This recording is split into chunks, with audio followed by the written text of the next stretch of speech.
76వ గణతంత్ర దినోత్సవ వేడుకలకు సిద్ధమైంది ఢిల్లీలోని కర్తవ్య పథ్.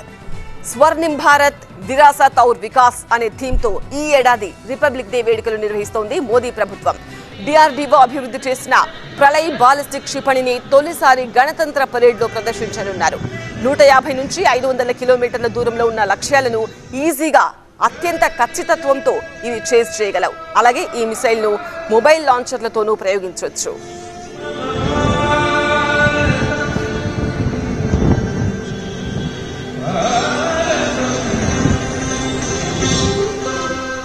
రిపబ్లిక్ డే పరేడ్ ఉదయం 10:30కు విజయ్ చౌక్ నుంచి ప్రారంభమై కర్తవ్య పథ్ మీదుగా ఎర్రకోటకు చేరుకుంటుంది.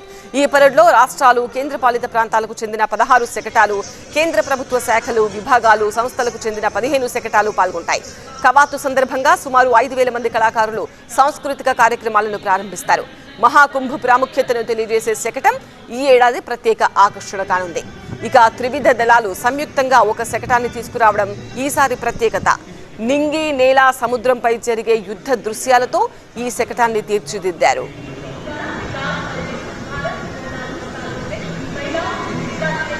రిపబ్లిక్ డే వేడుకల సందర్భంగా దేశ రాజధాని ఢిల్లీలో కట్టుదిట్టమైన భద్రత ఏర్పాటు చేశారు.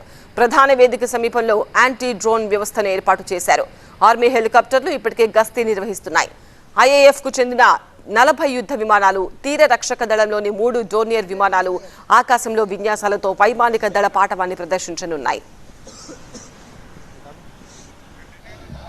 ఈసారి ఇండోనేషియా అధ్యక్షుడు ప్రబోవో సుబియాంతో ముఖ్య అతిథిగా హాజరవుతున్నారు. ఇప్పటికే ఢిల్లీ చేరుకున్న ఇండోనేషియా అధ్యక్షుడికి ఘన స్వాగతం లభించింది.